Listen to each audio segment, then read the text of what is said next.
obviously 2-0 in the Big 12. I mean, I'm sure that's a blessing. I mean, what do you have to do to, keep it going and get to 3-0 tomorrow? Yeah, I mean, you said it. It's absolutely a blessing. We've been able to start 2-0, and I mean, just study the scout, know it inside and out. And Cincinnati's a tough team. Some people think they should be 2-0 after the close Texas game, so they're a real tough team, and we got to be ready. It's going to be a physical game and a grind-out game. Yeah, Josh. I mean, Ray J mentioned it would be a physical game. Is that the kind of game you like?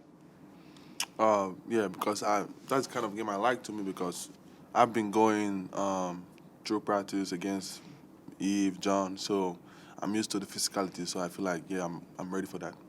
Josh, how much did playing BYU and those three bigs that they threw at you guys prepare you for a Cincinnati team and Victor locking inside? Uh, it probably prepared me a lot. Other big, what is, I don't know his name, but his number, I think number 45. Yeah. He was strong, like tough. I don't think John is as strong as he was. So yeah, so I got used to like being able to, if I'm able to be to stop him, I feel like I'm gonna be able to like guard anyone on the post and stuff. Ray J, where do you feel like you guys are defensively? Are y'all improving, or do y'all need a lot more improving? I would say we're definitely improving. Basically holding the last two teams to 70, BYU being top 10 offense in the country, and Oklahoma State having 70 after overtime. So, I mean, I think we're definitely improving, and we want to get better and continue to make that our identity and lean on it. Ray, two tight games for y'all. You could make the case you could easily just as easily be 0-2 as 2-0. What's been the difference in those fine margins that have allowed you guys to be victorious? I mean, practicing it. We practice those situations and close games and the last 5 minutes of the game, calling it grind to five, and then just keeping our composure and understanding that basketball is a game of runs. So when a team like BYU goes up 9, we're not panicking. We're all right. Ray J, kind of going off of that, just, starting out in Big 12 play and realizing how every single night it's like this kind of all around the league. Just what excites you about that and being right in it? I mean, well, for one, you get to play against the best players in the country. I think we have the best conference in the country, and just being able to play a close game every night, you really get to learn something about yourself, honestly, and your teammates and how you prepare every single day to get ready for it. Ray J, there were games earlier in the season where maybe y'all struggled with turnovers a little bit, but these last two games, I think combined 11 turnovers. What's been the difference? Just valuing the ball, understanding how good we are offensively and how much better we could be if we, instead of turning the ball over, are getting good looks and shots up at the rim. And so I think just valuing it more and making better decisions.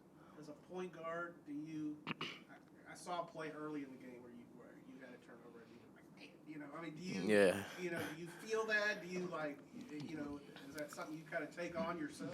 Yeah, absolutely. That's something I have a lot of pride in, and something that I'm a tough critique for myself. And so, I mean, I saw the play and was just a little bit late with it, and I knew it. So in the game, that's why I reacted that way. But yeah. Josh, year one in the Big 12 versus year two in the Big 12 for you. What's the biggest adjustment you made to playing against some of the big guys in this conference from when you were a freshman? For me, I'll probably say my defense have improved a lot. For me, I feel like I'm able to guard 1 through 5. Like if I get into a position where I have to like emergency switch, I know my coaches and my teammates have confidence in me being able to stop the ball. So I feel like my defense and being physical has probably improved a lot from last year. Ray J, how much does that noise at the Foster help you? It's huge. It's huge. It was really loud in there against BYU, and we loved it, and we fed off of it. I think it really helped us, and it wasn't just like cheering for big buckets. We were cheering for stops, rebounds, everything. So we loved it. What do you see from Cincinnati? Very physical, very tough defensively. Typical Big 12 game. And when they got the two players eligible really bolstered their physicality and inside ability to make things really tough. And rebounding, they're one of the best on the offense end and defensive end, both top 10 in both. Second best defensive rebounding team in the country with Ken Palm Analytics. So they don't give you anything easy. And then at the same time, they got some really good we call them weapons, people that can score in a variety of ways. So shooters, slashers, post move guys. How big was it then for a guy like Eve, even though he struggled a little bit against those bigs for BYU, to see that type of Big 12 big man before facing a guy like Victor Locken? Yeah, well, I think every game you play is gonna give you an experience, and normally people that are in the first year in the Big 12, that's what you get with freshmen. That's more inconsistency normally, and people that have been 3-4 years in the Big 12 conference, they just know night in and night out what's expected, and that's where guys that are 4 or 5 years in the Power 5 conferences have a big advantage. Scott, where do you feel like y'all are in the progression of your defense? Where do you want to go? Well, definitely. Every team you play poses different challenges, and BYU 18th best offense in the country coming in, and defensively, if we took out the 18 transition points the way we count it, was one of our best defensive outputs of the year. So. Our defensive rebounding has gotten better. Our transition defense has improved, and our ball screen coverage has gotten better. So I think younger teams, people that, again, Jalen Bridges is the only Big 12 starter you have back. So guys are learning on the fly, learning through games, and our goal is always to win the last one, and it's a climb to get to that. So there'll be some ups, there'll be some downs, but like where we're trending and like the direction we're moving. Big reason is the work ethic of the team, very coachable, hardworking, and as long as you're trying to improve, you're trying to get better. Teams like ours have room to grow because you have a lot of them, they're going through things for the first time. I think if I heard it right, Ray J called it a grind in 5. Is that what it is? That you guys, Oh, 5 to grind? 5 to grind. Yeah.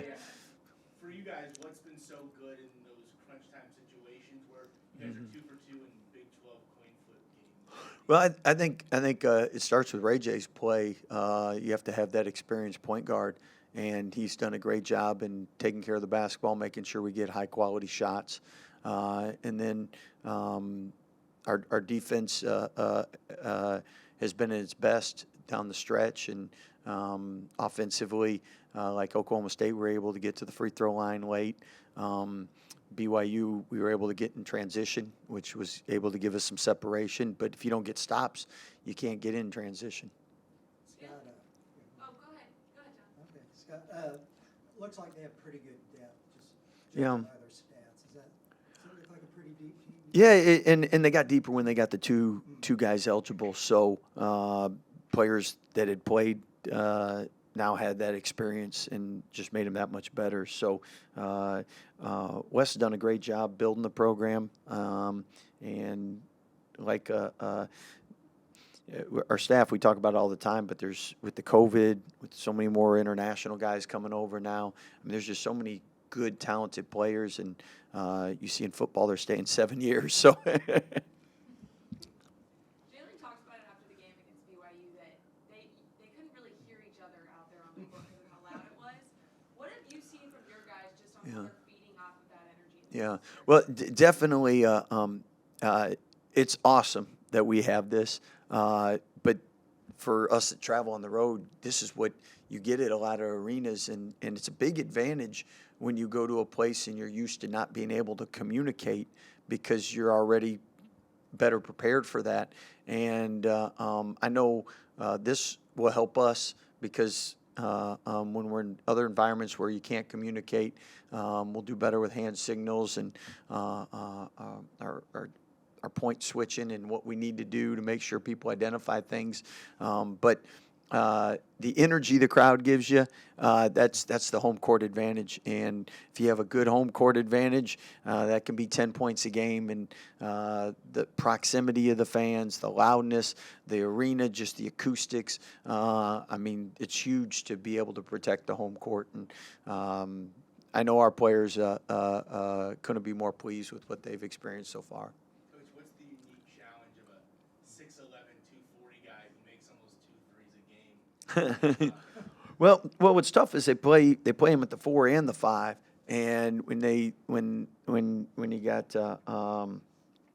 2 7-footers in there, basically, that's a lot of size, a lot of length. You can see why they're a good rebounding team, and they're a physical team, and because they're a deep team, they can rotate fresh bodies in. So at the same time, there's always whatever someone else's advantage is. There's advantages for you facing teams that play bigs as well. Sometimes there are teams that just can't win close games. You guys have now won 2, already. Hopefully, win a lot more. Yeah. But how much confidence can you take from that, proving that you can do that, especially in the Big 12? Well, you have to in the Big 12 win close games, because if you look at the scores night in, night out, I mean, most games are 1 or 2 possession games. So if you're going to have a winning record, if you're going to be successful, you got to be able to perform in the most critical parts of the game, and that's usually the last 5 minutes of the game. Were you caught off guard at all by D'Antoine entering the transfer portal? Yes and no, but praying that a great situation happens for him, and we'll support him any way we can. In terms of Jacoby, how big of a step forward did you see that game against Oklahoma State, where maybe he doesn't have his best offensive game, but for a freshman who's used to scoring to make still a game-winning play at the end of a tight game in overtime? Mm-hmm. Is that something that you see as a step forward for him finding other Yeah. ways to win games for you guys? Yeah, one thing that has impressed us with the whole group as a whole is the resilience. If someone has a bad game, it doesn't carry over to the next game. If they have a bad half, it doesn't carry over to the next half necessarily. Their attitudes have been phenomenal, and that's the first thing. If you don't have a good attitude and you're not playing like you want to, then you give yourself no shot. And the guys constantly are coachable, want to learn what can I do better when I get back in. But Jacoby has the moxie, toughness to make tough plays, the belief in himself. Spiritually, he's got a really solid background. So the bigger the moment, usually the better those guys play.